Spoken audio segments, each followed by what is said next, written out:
নমস্কার বন্ধুরা, তোমরা সবাই কেমন আছো? আশা করি ভালো আছো, সুস্থ আছো। আমিও খুব ভালো আছি তোমাদের আশীর্বাদে, ভালোবাসায়। তো আজকে ছট পূজায় ঘাটে নামবো। তো এখন হচ্ছে ডালা সাজানো। তো ডালা সাজাতে আর কি অনেকটা সময় লাগে। তো এই বছর আমি ফার্স্ট ডালাটা সাজাবো। প্রতি বছর দেখি আর কি, হাতে হাতে দিই, কিন্তু সাজানো হয়নি। তো এবার মা আমাকে বললো সাজাতে। তো আমি বসে পড়ছি সাজাতে। সব রকমের সমস্ত ফল দিতে হয় আর অনেক কিছুই দিতে হয়। তো অত কিছু বললে তো ব্লগটা অনেক বড় হয়ে যাবে। তারপরে হচ্ছে একে একে ডালানোটা সাজানো হয়ে গেল। তো এবার আজ আমি প্রথমবার, তো সব কিছুতে নার্ভাস হয়ে যাচ্ছি। তো যাই হোক, আস্তে আস্তেই তো শিখবো। তো আমাদের সব কিছু ডালা সাজানো কমপ্লিট। আর আজকে এত কাপড় ধুয়েছি আর কি বলবো। ধোয়ার কারণ হচ্ছে একটাই, আমাদের বিছানাটার মধ্যে আমার যার ছোট মেয়েটা শুয়েছিল।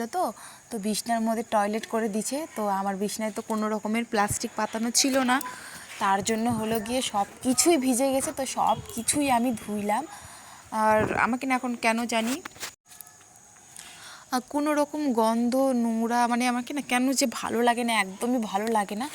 সেজন্য গিয়ে আমি সঙ্গে সঙ্গে আজকেই ধুয়ে নিলাম। আমার হাজব্যান্ড মানা করছিল, তারপরও আমি ধুলাম আর কি। তো তারপরে হচ্ছে আরও অন্য অন্য কাপড় ছিল, সেগুলো একবারে কেচে নিলাম।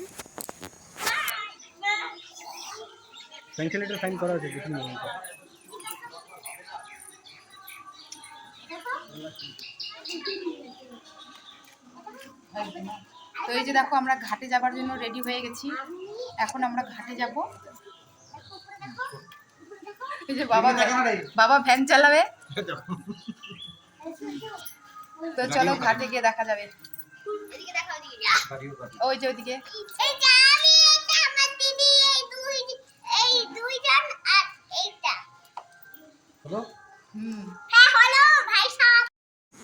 তো এখন চলে যাচ্ছে ঘাটে। তো আমার বাবার বাড়ির একদম পাশেই তো ঘাটটা। আর আমার কিন্তু খুব খুব হাসি পাচ্ছিল, পাড়ার সবাই তাকাই আছে আর আমি যাচ্ছি ঘাটের মধ্যে। প্রতি বছর আমার কীরকম হাসি পাই, যেহেতু ছোটো থেকে আমি এখানে দেখে আসছি, পাশে, বাড়ির পাশে।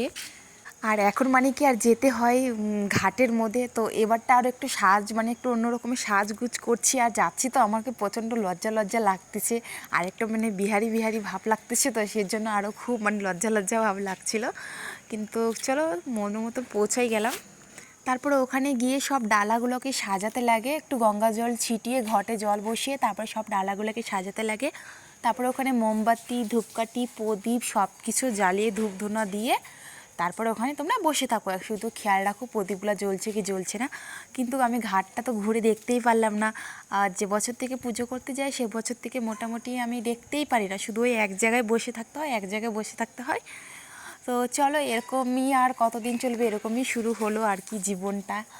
এক জায়গায় অস্থির হয়ে থাকতে হবে, ঘোরার দিন শেষ, বয়স তো অনেক হয়ে গেছে, এরকম একটা ব্যাপার মনে হয় আমার কখনো কখনো।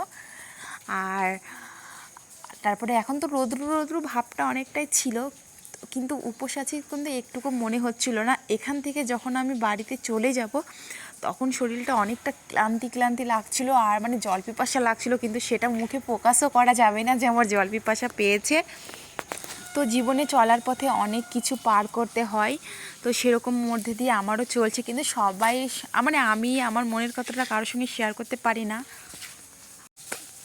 তো আমার সঙ্গে অনেকেই অনেক কথা শেয়ার করে, আমি সবারটা শুনি, কিন্তু আমারটা না আমি খুলে বলতে পারি না।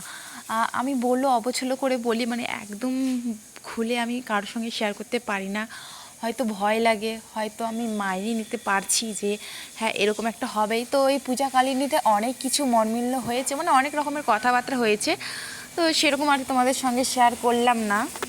তো কি হয় বলো তো, ওইসব কথাবার্তা শোনার পরে মনটা অনেকটা খারাপ খারাপ লাগছিল আর অনেকটা খারাপই লাগছিল, খিদার চোটেও না এরকম, আর অন্য কোনো কারণের জন্যই না। কিন্তু তো এরকমই হচ্ছে একটা ব্যাপার।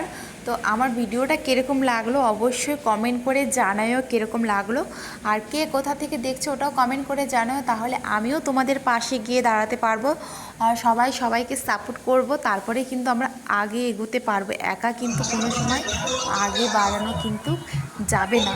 তাই হিংসে না করে সবাই সবার পাশে থাকার চেষ্টা করো, আর এইভাবে আমরা কিন্তু আগে বেরোতে পারবো। তো চলো, কমেন্ট কিন্তু করো অবশ্যই, কমেন্ট না করলে কিন্তু আমি জানতে পারবো না আমার ভিডিওটা কে দেখছো, কোথা থেকে দেখছো। তো চলো, সবাই ভালো থেকো, সুস্থ থাকো, আবার আসবো একটা নতুন ব্লগ নিয়ে।